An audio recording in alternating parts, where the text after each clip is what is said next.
This is Chapter 10 of Gathering Blue. In Chapter 9, Kira goes to her old house where she lived with her mother, the house that was burned down, to find that her mother's flowers are still there, the flowers that her mother used to create colors. As she's walking back, a woman reminds her of the problem she had with Vanderer, so she goes back to the edifice. She's working very hard on the robe, and she realizes how much work she has to do, how big of a job she has. It's so important.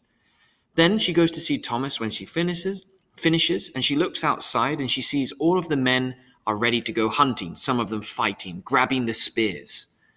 And then she sees Matt, her little friend, joining and standing on the side, getting ready for the hunt. And she decides that she has to go do something to stop him, because her father died on a hunt many years ago. So, Chapter 10. It was difficult to get through the crowd. Kira followed Thomas, who was taller than she, and as he pushed to make a path through the shouting, raucous men. She recognized some. The butcher was there, cursing, saying bad words as he argued with another man, and she could see her mother's brother too, in a group comparing the weights of their weapons with loud, bragging comments. Kira had not been much in the world of men. Men and women had very separate lives.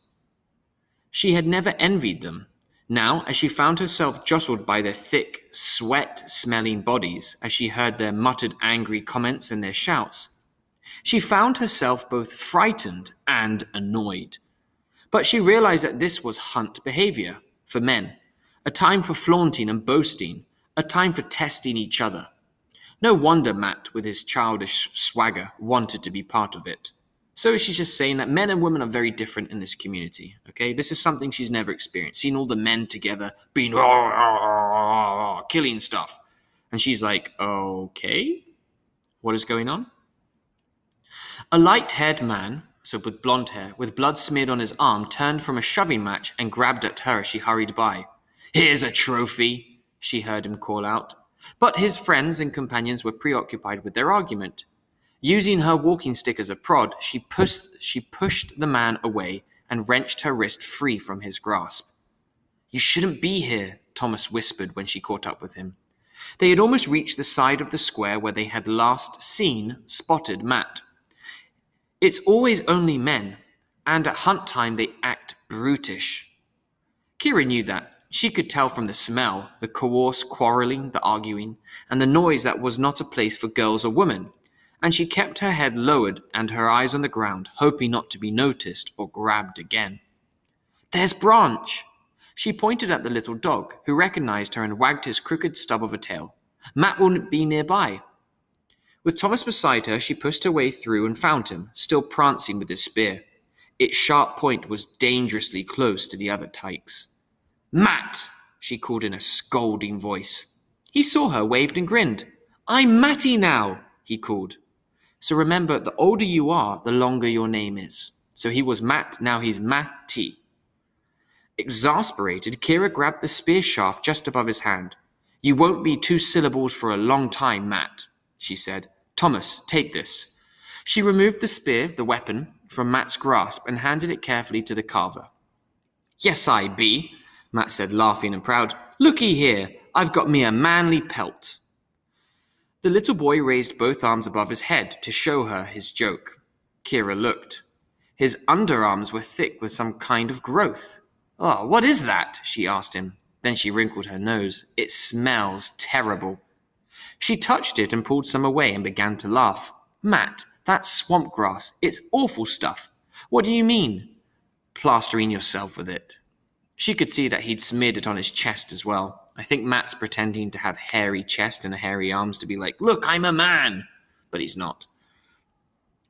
Thomas handed the spear to a man who grabbed it eagerly. He looked down at Matt, who was wiggling under Kira's hands on his shoulders. "You look like a beast, boy." "What do you say, Kira? I think it's time we showed Matt the bathroom. Shall we clean him up and wash his second syllable away?" At the word wash, Matt wiggled harder, trying to escape and get free. But Thomas and Kira both held him, and finally he allowed Thomas to pick him up and carry him on his shoulders, towering over the crowd. So Matt's a small kid. Now that the dangerous fascination of the spear was gone, Matt's group of young admirers and friends dispersed. They left. Kira could hear Matt calling from his perch above the noisy shoving men. "Looky here at the beast boy!"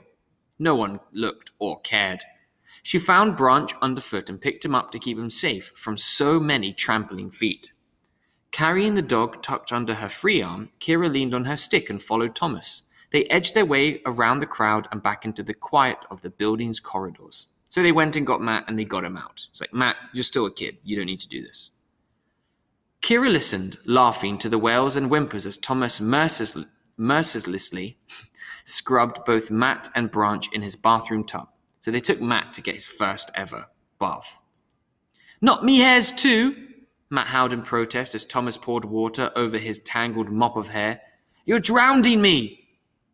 Finally, with Matt pink-faced and subdued, his washed hair toweled into a halo and his clean body wrapped in a blanket, they shared their meal.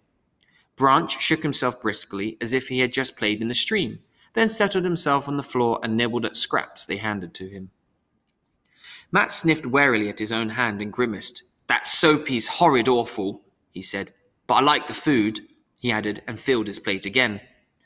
Remember, Matt's from a very poor area, so he doesn't shower, he doesn't have food. After dinner, Kira brushed his hair, while he complained loudly. Then she held a mirror for him.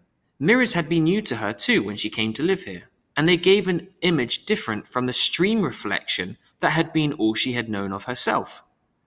Matt examined his own image with interest, wrinkling his nose and raising his eyebrows.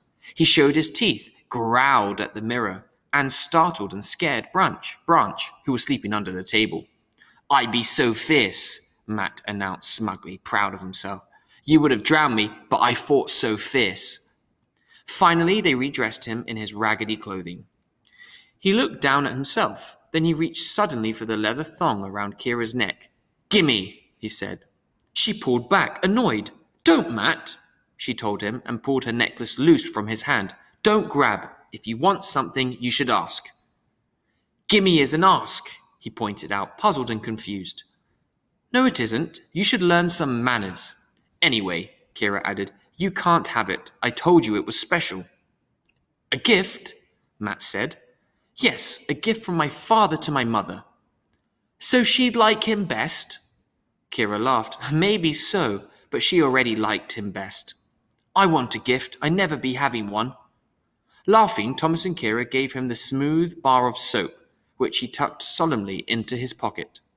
Then they turned him loose and let him go. By now the men and the spears were gone. They watched from the window as the small figure, followed by his dog, crossed the deserted plaza and disappeared into the night. Alone with Thomas, Kira tried to explain the warning that had come to her from the cloth. "It creates a feeling in my hand," she explained hesitantly. "Look." She took it from her pocket and held it toward the light. But it was still now. She could feel a kind of comfort and silence from it, nothing like the tension that had stirred it earlier. Remember when she grabbed this cloth, this piece of fabric, and it kind of told her something bad was about to happen, and then she got Matt? But now nothing, because everything's fine.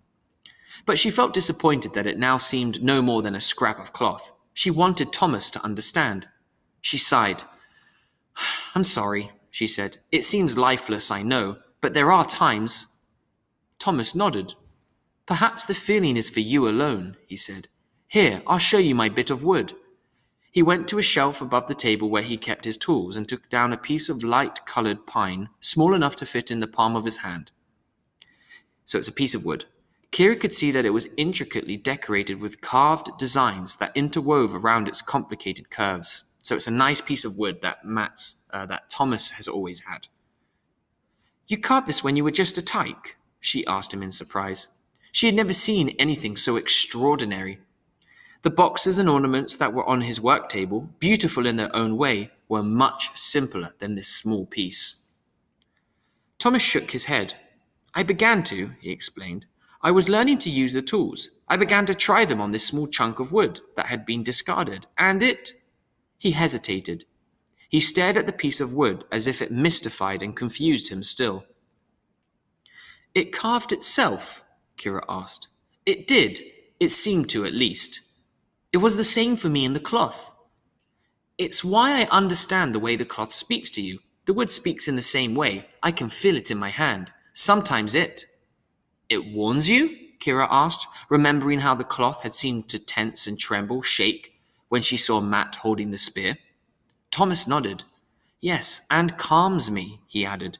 When I came here so young, sometimes I was very lonely and frightened, but the feeling the wood was calming. Yes, the cloth is soothing at times too. I was fearful here at first, the same as you, when everything was so new. But when I held the cloth, I felt reassured and confident. She thought for a moment, trying to picture what this life in the edifice must have been like for Thomas, when he was brought here very young. I think it's easier for me because I'm not alone, as you were, she told him. Jameson comes every day to look at my work, and I have you just down the corridor. The two friends sat silently for a moment. Then Kira replaced the cloth in her pocket and rose from the chair. I must go to my room, she said. There's so much to do. Thank you for helping me with Matt, she added. He's a naughty tyke, isn't he?